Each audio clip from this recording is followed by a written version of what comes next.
Olá pessoal, sejam bem-vindos a mais um vídeo aqui no canal. Tava sumido aí, devido a algumas mudanças, como vocês podem ver. Até o cenário tá um pouquinho diferente. Eu e minha esposa mudamos de casa. Algumas mudanças também em relação a toda a casa aqui, organização e tudo mais. Então, fiquei alguns dias sem postar os vídeos, mas nós estamos de volta.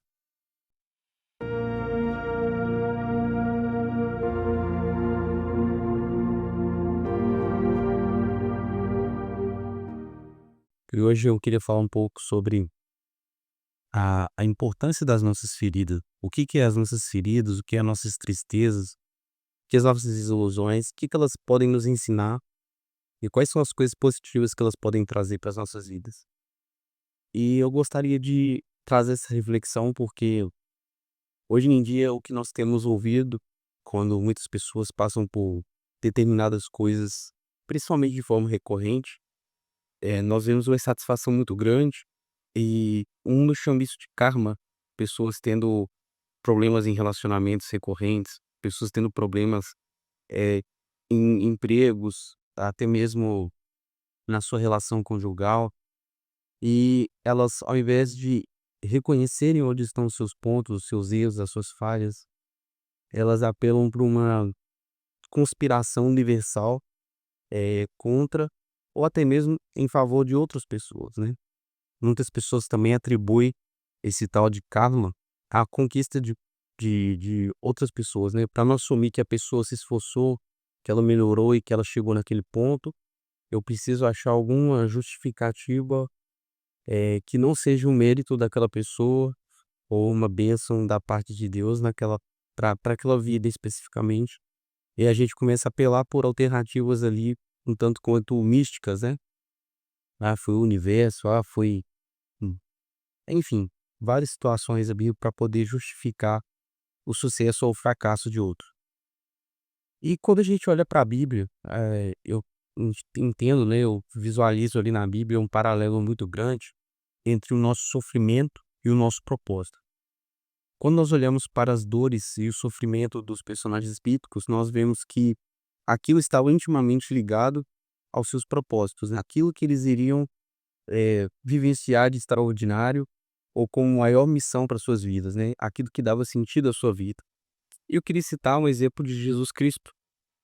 Eu gosto muito de trazer de Cristo para nós, para que possamos nos vermos nele, né? Porque ele veio para poder trazer essa referência, né, essa forma de vida, esse exemplo.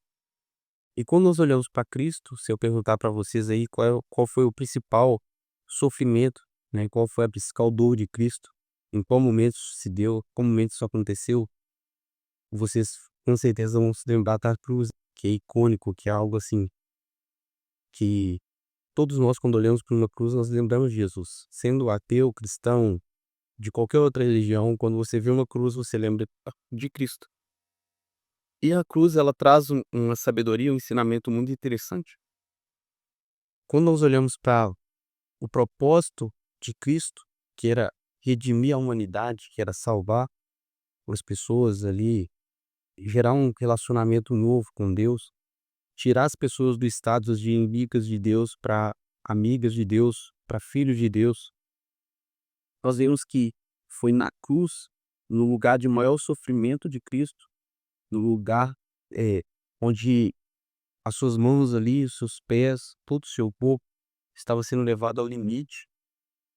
Foi naquele lugar onde ele cumpriu seu propósito, onde o propósito dele foi visto por todos, foi contemplado e admirado por todos.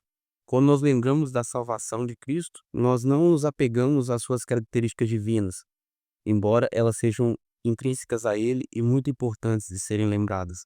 Mas nós lembramos do Cristo homem que sofreu, né?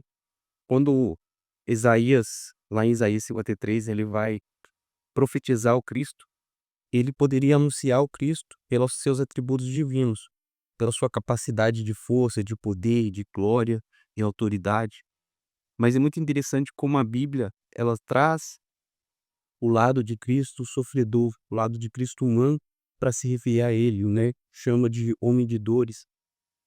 E isso traz um exemplo para as nossas vidas. Nós queremos ser sempre reconhecidos pelo que nós fazemos de bom, pelas nossas capacidades, pelas nossas qualidades.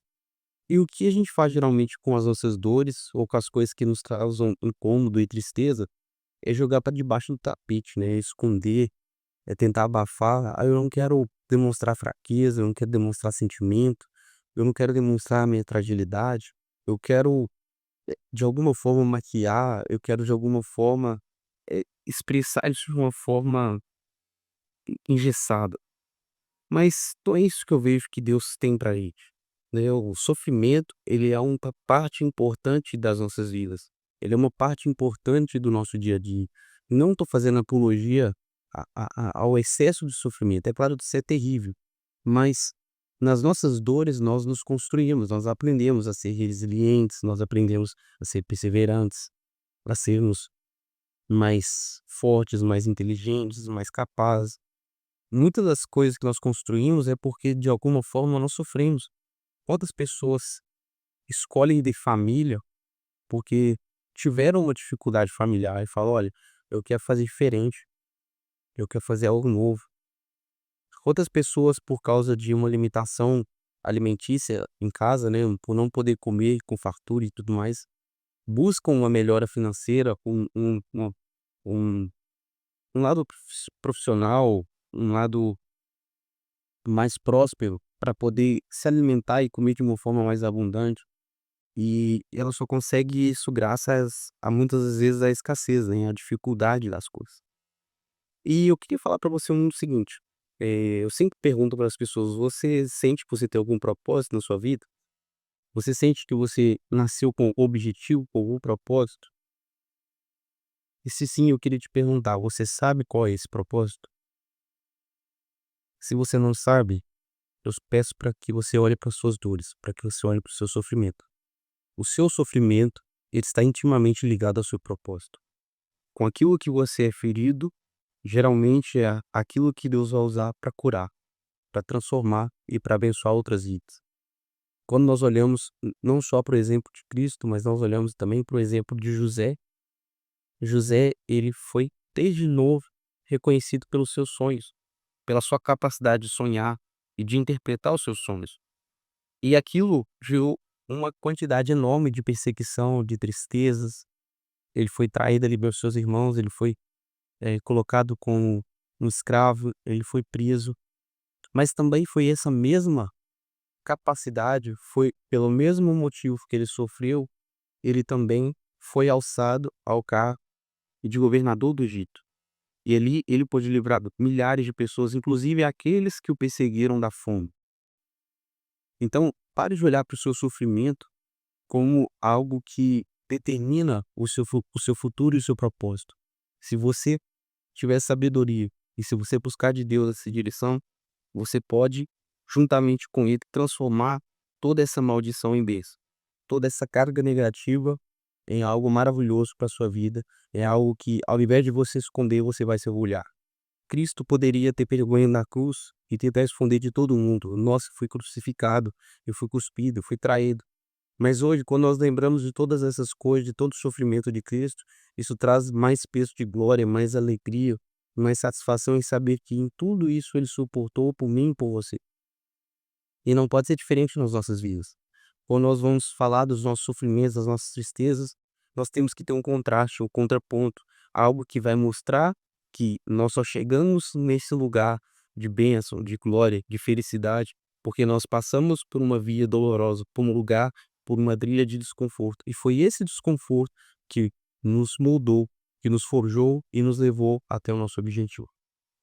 Espero que esse vídeo tenha ajudado vocês. Não vamos parar de gravar, né, foi apenas um tempinho aí, mas nós estamos de volta. Um grande abraço e valeu.